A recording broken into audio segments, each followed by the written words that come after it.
Hello friends.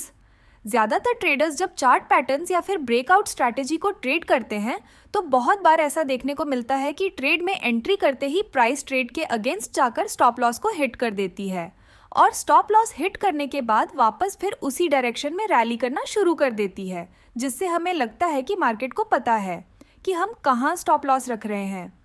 इसीलिए price stop loss hit करके फिर वहीं से वापस टारगेट की तरफ जाने लगती है। ये सब देखकर हमें बहुत बुरा लगता है। इस वीडियो में हम जानेंगे कि ट्रैप ट्रेडिंग क्या होती है और इसे कैसे पहचान सकते हैं। ट्रैप ट्रेडिंग, फेक ब्रेकआउट की पहचान। ट्रैप ट्रेडिंग को हम लोग फेक ब्रेकआउट भी कहते हैं। उदाहरण के लिए मान लीजिए चार्ट पर यह एक इम्पॉर्टेंट रेजिस्टेंस लेवल है। जब प्राइस इस लेवल को ब्रेक करके रेजिस्टेंस लेवल के ऊपर क्लोज करती है तो ट्रेडर्स अपनी एंट्री बनाते हैं, लेकिन प्राइस ऊपर ना जाकर रेड कैंडल बनाते हुए स्टॉप लॉस हिट कर देती है और नीचे की तरफ चल जाती है। इसे ही हम ट्रैप ट्रेडिंग या फिर फेक ब्रेकआउट कहते हैं। फेक ब्रेकआउट का कारण ऐसा इसलिए होता है क्योंकि बड़े ट्रेडर्स या ऑपरेटर्स को मार्केट में लिक्विडिटी चाहिए होती है। जैसा कि हम सभी जानते हैं, मार्केट में जितने बाय ऑर्डर्स एग्जीक्यूट होंगे उतने ही सेल ऑर्डर्स भी एग्जीक्यूट होंगे।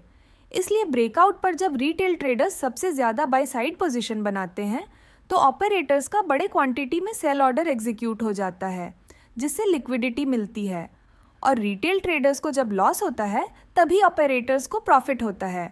फेक ब्रेकआउट की पहचान कैसे करें? फेक ब्रेकआउट को पहचानने के लिए हमें वॉल्यूम पर ध्यान देना चाहिए। वॉल्यूम ऑपरेटर का फुटप्रिंट होता है। प्राइस भले ही हमें चकमा दे सकती है, लेकिन वॉल्यूम हमेशा एक्यूरेट जानकारी देता है। वॉल्यूम की मदद से फेक ब्रेकआउट की पहचान। जब प्राइस ऊपर जारी होती है तब वॉल्यूम धीरे धीरे बढ़ रहा हो तो यह एक अच्छा संकेत है कि बायर्स में काफ़ी मजबूती है। जब प्राइस छोटे छोटे कैंडल्स बनाते हुए रिट्रेस होकर वापस ब्रेकआउट लेवल पर आती है तब वॉल्यूम छोटे छोटे होना चाहिए। अगर रिट्रेसमेंट की वॉल्यूम ब्रेकआउट वॉल्यूम से कम है तो यह संकेत है कि सेलर्स मार्केट में कमज़ोर हैं। रिट्रेसमेंट के बाद जब प्राइस बड़े ग्रीन कैंडल बनाते हुए रीसेंट हाई को ब्रेक करके स्विंग हाई के ऊपर क्लोज करती है और इस ब्रेकआउट कैंडल की वॉल्यूम रिट्रेसमेंट कैंडल की वॉल्यूम से ज़्यादा होती है तो ये हमारे लिए एक परफेक्ट सेटअप होता है जहां हम बाय पोजीशन बना सकते हैं। रियल ब्रेकआउट की पहचान जब प्राइस रेजिस्टेंस लेवल को ब्रेक करके ऊपर क्लोज करती है और कुछ कैंडल्स बनाती है तब हमें वॉल्यूम धीरे धीरे बढ़ते हुए दिखाई देता है।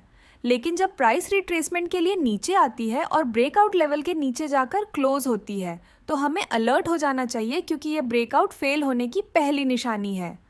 अगर रिट्रेसमेंट कैंडल्स के वॉल्यूम बड़े बड़े होते हैं तो इसका मतलब है कि सेलर्स मजबूत हैं।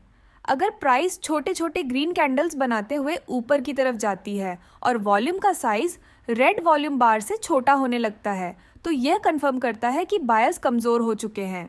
इस समय हमें स्विंग लो को मार्क करना होता है। जैसे ही प्राइस बड़े रेड कैंडल के साथ स्विंग लो को ब्रेक करके नीचे क्लोज होती है और इस कैंडल की वॉल्यूम पिछले कुछ कैंडल से ज़्यादा होती है तो यह हमारे लिए एक परफेक्ट सिग्नल होता है कि ब्रेकआउट फेल हो चुका है। इस स्थिति में हम सेल साइड में एंट्री लेकर प्रॉफिट बना सकते हैं। Extra tip,